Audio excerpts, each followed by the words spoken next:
Hare Krishna.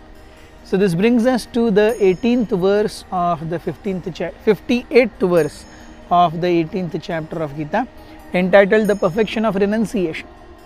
कल हमने देखा भगवान ने कहा किस प्रकार से अपने चित्त को मुझ में समर्पित करके, मुझ पर अपने सारे कर्मों को आश्रित रख करके, अगर कोई भक्ति योग से, बुद्धि योग से अपने जीवन को यापन करता है तो वो हमेशा मेरे पास रहेगा।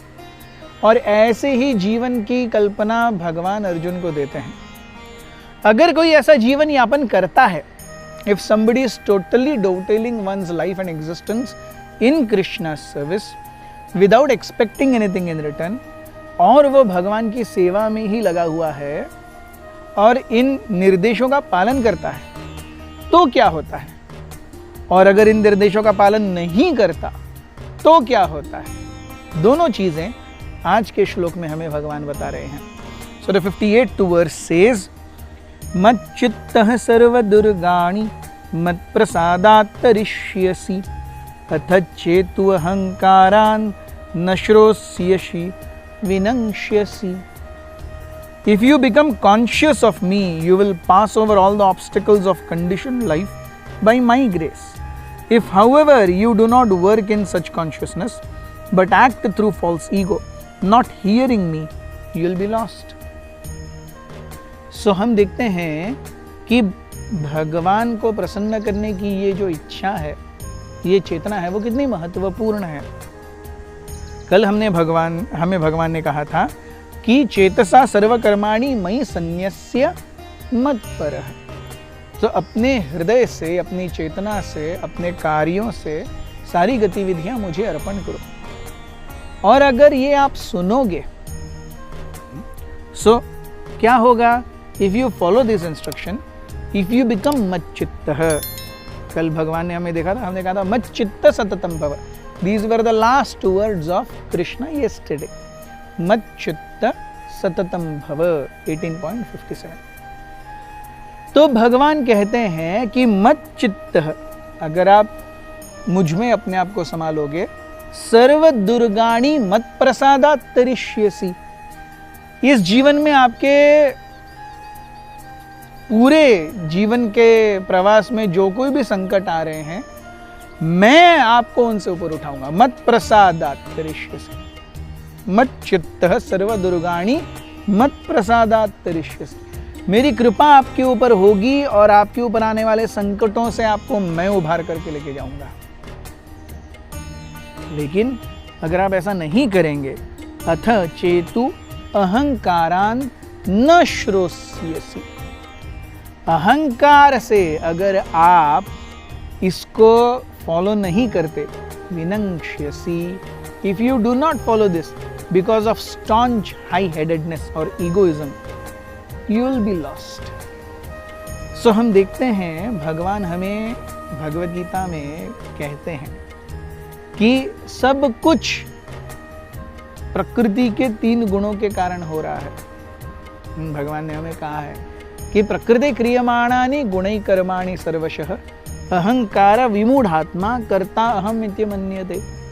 कि प्रकृति के 3 गुण सब कुछ करवा रहे हैं, जीव तो कुछ नहीं कर रहा। तो तात्पर्य है कि अगर जीव कुछ नहीं कर रहा, भोग तो मैं रहा हूं और मैं तो जीव हूं। मुझे बोला गया है मैं जीव हूं, भोग मैं रहा हूं, और भगवान बोलते जीव कुछ नहीं कर रहा, प्रकृति कर रही है। प्रकृति भगवान की है, तो प्रकृति भगवान की है, भोग मैं रहा हूं, मैं जीव हूं, और जीव का उसमें कोई रोल ही नहीं है। ये तो सब उल्टा पुल्टा हो गया ना। ये तो सब उल्टा पुल्टा हो गया। Krishna says whatever is happening in our life, we are responsible. But Krishna says that ultimately it is enacted through the agency of 3 gunas, Prakriti. So, मेरे और प्रकृति के बीच में, मैं आज प्रकृति से अपने आप को, I am synonymizing myself with प्रकृति। मैं अपने आप को इस शरीर के रूप में देखता हूँ और मैं सोचता हूं कि मैं आत्मा नहीं हूं। मैं जानता हूं, लेकिन मैं एक्ट तो उस स्तर पर नहीं करता। सो मुझे आत्मा के स्तर पर एक्ट करने से क्या रोक रहा है? What is that thin line in between that is not making me act on the level of soul? It is अहंकार।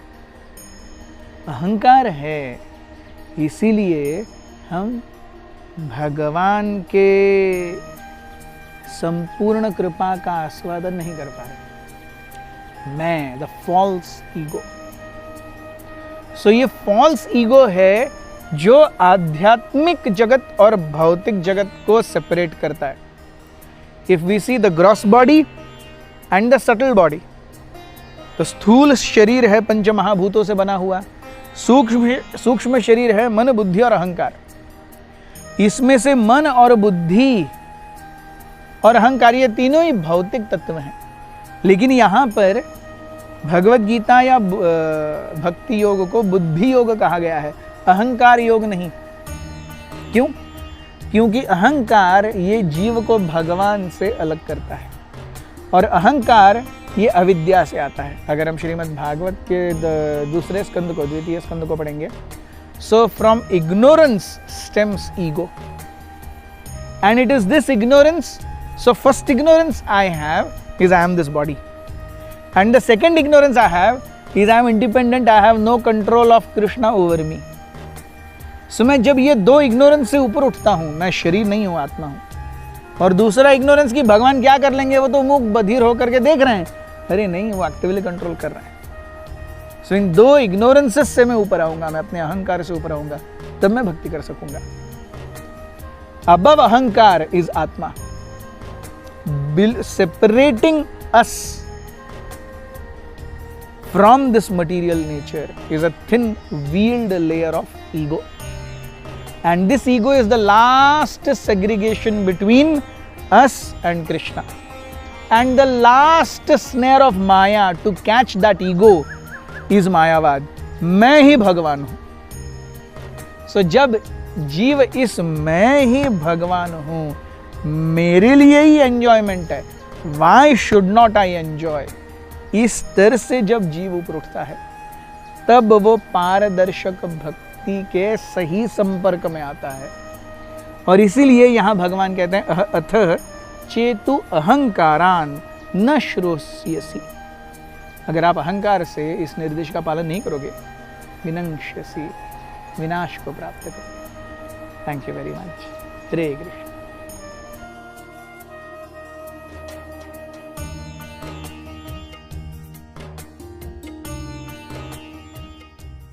Hare Krishna, Krishna Krishna, Hare Hare, Hare Rama, Rama Rama, Hare Hare.